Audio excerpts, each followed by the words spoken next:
1 मई को दुमका मुफस्सिल थाना क्षेत्र के नेतू पहाड़ी में एक युवक की गमछे से लटकता हुआ शव मिलता है। युवक की पहचान उदय कुमार के रूप में होती है। जब घटना पे से पर्दा हटता है तो उदय कुमार की जो बहन है बताती हैं कि उसके मोबाइल पर एक लड़की का फ़ोन आता है। वो लड़की ही उन्हें सूचित करती है कि आपके भाई का मौत हो गया है, उसने सुसाइड कर लिया है। फिलहाल उदय कुमार को न्याय दिलाने के लिए उनके पूरे परिवार के लोग और उनके समाज के लोग, उनके गांव के लोग धरना पर बैठे हैं और एसपी कार्यालय के बाहर बैठे हैं। क्या है पूरा मामला, हम इनसे पूछेंगे।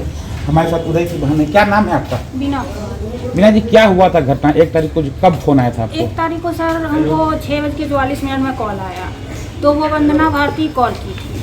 तो वो हमको बोली कि उदय कुमार कॉल नहीं उठा रहा है, कुछ कर लिया है। तो कॉल नहीं उठाने से कोई कुछ कर लेता, ये मुमकिन तो नहीं है। तो हम बोले क्यों? तो बोली कि नहीं फ़ोन नहीं उठा रहा है। तो हम बोले फ़ोन नहीं उठा रहा, सोया होगा। तो बोली कि नहीं अब जाके देखिए। तो हम बोले ठीक है, जा कर के देखते हैं। तो फिर हम जा रहे थे, फिर दोबारा कॉल की, बोले गए? हम बोले नहीं गए, तो नहीं जा रहे हैं। तो बोले जल्दी जाइए। तो गए हम, तो देखे ग्रिल लॉक था बाहर से, बट पूरा घर खुला हुआ था, तो दिख तो नहीं रहा था बाहर से। फिर एल्वेस्टर को हटा करके हम लोग घुसे अंदर, तो देखे कि वो गमछे से लटका हुआ था। उसको जल्दी से उतार करके हम लोग हॉस्पिटल ले आए, जहाँ पे उसको मृत घोषित कर दिया गया। फिर हम लोग पोस्टमार्टम कराइए, तो उसके बाद अभी तो देखिए हम लोग आवेदन दे रहे हैं कि ये मामला हत्या का है, आत्महत्या का नहीं है, जबकि उसको हत्या करके और आत्महत्या का रूप दे दिया गया है। पर इसमें अभी तक ना कोई कार्रवाई हुआ, ना जांच हुआ, जबकि वो फर्स्ट एंड लास्ट एविडेंस वो लड़की है जिसके थ्रू से हमको मैसेज मिला है। तो उसको तो गिरफ्तार करना चाहिए ना, उससे पूछताछ होनी चाहिए ना। बट अभी तक ना उसको बुलाया गया, ना उससे पूछताछ हुआ। इसमें संदिग्ध जो उसका बेस्ट फ्रेंड दोस्त है संतोष कुमार, वो 4 दिन से रेगुलर उसके पास सो रहा था। घर का चाबी मिसिंग है, घर का सारा पेपर मिसिंग है। किसी भी चीज़ में ये जांच ना हो रहा, ना कोई कानून कार्रवाई हो रहा, ना सीसीटीवी फुटेज देखा गया। जिसके हम लोग थाना प्रभारी को कितना बार रिक्वेस्ट किए कि सर सीसीटीवी फुटेज तो देख लीजिए उसके घर के अगल बगल का। अभी समय नहीं है, अभी स्टाफ नहीं है। लास्ट 1 मंथ होने वाला था, हम बोले 1 मंथ होने वाला है सर, अब तो देख लीजिए 1 मंथ होने वाला, नहीं अभी स्टाफ नहीं है। तो ऐसे कानून व्यवस्था चलता है सर, जांच तो होनी चाहिए ना। मतलब जो पुलिसिया कार्रवाई है उससे संतुष्ट कुछ नहीं हो ही ना रहा है, तो संतुष्ट क्या होंगे? हो ही नहीं रहा है। वहाँ से नहीं हुआ, डीआईजी साहब के पास गए। अभी फिलहाल हम जब डीआईजी साहब के गए थे 2-4 दिन पहले के लिए, 28 को आया, तो वो बोल रहे हैं कि हमको इस केस के बारे में कुछ भी जानकारी नहीं है। तो बोलिए कि 3 मंथ हो गया और डीआईजी साहब बोल रहे हैं कि हमको केस के बारे में जानकारी नहीं, जबकि 3 बार डीआईजी साहब को हम लोग आवेदन दे चुके हैं। तो आखिर हो क्या रहा है सिस्टम में?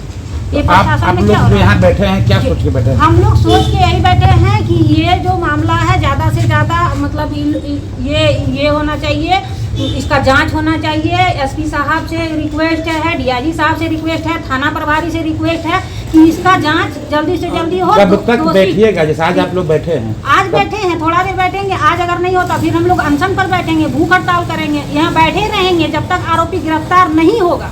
हम लोग को आरोपी गिरफ्तार होना चाहिए। उस लड़की को गिरफ्तार कीजिए, उससे पूछताछ कीजिए कि उसको कैसे पता चला। बस जी, पुलिसिया अनुसंधान से खुश नहीं है परिवार के लोग, चाह रहे हैं कि गिरफ्तारी हो, जो भी दोषी हो। पूरा मामला सामने है। भाई हैं आपको कैसे जानकारी हुई? क्या है पूरा मामला, बताइए। मुझे बहन के द्वारा, मैं गोड्डा में रहता हूँ, मुझे बहन के द्वारा लगभग 7:30 या 8 बजे के आसपास फ़ोन किया गया था शाम में 1 मई को। तो यहाँ से मुझे पता चला कि मेरे भाई ने सुसाइड कर लिया, हैंगिंग का मामला था। तो मैं चूँकि देख नहीं पाया, यहाँ मैं जब हॉस्पिटल में आके देखा तो मैं उसके निशान से, जख्म से मुझे पता चल रहा था कि ये हत्या का है मामला। इसमें जो है मेरा फ़ोटो भी है जिसमें कि ये दिख रहा है क्लियर कि इसमें जख्म है उसके गले में, उसमें उसके बॉडी में भी जख्म है, सारे बॉडी में भी निशान है। लेकिन पुलिस के पास जब मैं हत्या का मामला लेके गया तो उन्होंने मुझे 3 से 4 घंटे तक बैठाया और उस दिन 2 तारीख तो उन्होंने एफआईआर लिया ही नहीं। फिर मुझे 4 तारीख को बुलाया गया, 4 तारीख को दिन भर बैठाया, लेकिन उन्होंने एफआईआर नहीं लिया। 7-8 बजे जब मैंने बोला कि मैं सर जा रहा हूँ, तब जाके उन्होंने किसी और से एफआईआर लिखवाया और ज़बरदस्ती मुझसे साइन करवाया। उसमें बोला कि ये आत्महत्या का मामला है, लेकिन मैं फिर भी इसमें 306 धारा लगाऊंगा, तुम साइन करो, ये मैं थॉरोली जांच करूंगा। अगर हत्या का मामला होगा तो हत्या हो का मामला दर्ज करूंगा। लेकिन अभी तक कुछ नहीं हुआ है। सबसे पहले कि वहाँ के सीसीटीवी कैमरा 3 महीने से मैं बोल रहा हूँ कि सीसीटीवी कैमरा का फुटेज जांच कीजिए, कॉल डंप निकालिए घटनास्थल का, लेकिन इन्होंने नहीं अभी तक कॉल डंप निकाला है और ना ही सीसीटीवी फुटेज निकाला है। पुलिस साफ मना मतलब साफ ये किसी को बचा रही है, क्यों बचा रही है ये मुझे नहीं मालूम है, लेकिन आरोपी को ये बचा रही है। जी, इनको ऐसा लग रहा है कि पुलिस आरोपी बता रही है। जो भी हो, हर परिवार के लिए बहुत दुख का बात है। हमारे साथ उदय की माता जी हैं। माता जी, क्या आप क्या चाहती हैं? हम इंसाफ चाहते हैं। हमारा बेटा जैसे मर्डर किया गया है, कौन किया है हमको नहीं मालूम, और हम अगर यदि बोलते हैं तो हम तो यही बोलेंगे कि संतोष कुमार किया है। वो 4-5 दिन से मेरा बेटा के साथ सोता था, कभी भी नहीं गया था रात में सोने के लिए। क्यों जा रहा था 4-5 दिन से रात में सोने के लिए, क्यों सोया? सुबह अभी तक उसका गंजी जंगिया मेरा घर में धरा हुआ है।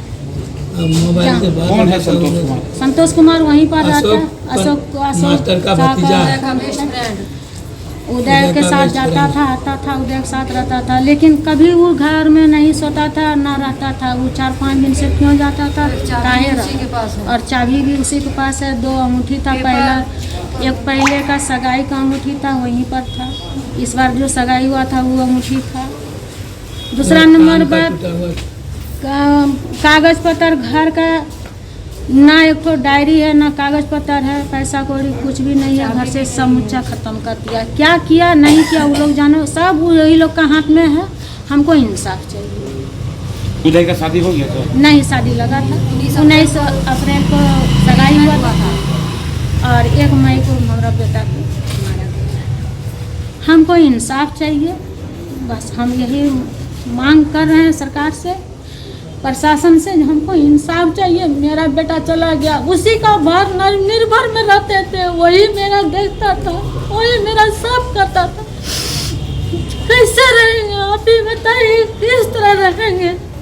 आप मेरा छीन लिया, जितना था मेरा सब कुछ छीन लिया, कुछ नहीं बचा। लगता है कि अभी ऐसे ही मौत हो जाए, लेकिन हमको इंसाफ चाहिए। 4-5 बार बेलोर लेके गया, वही माँ को इंसाफ चाहिए।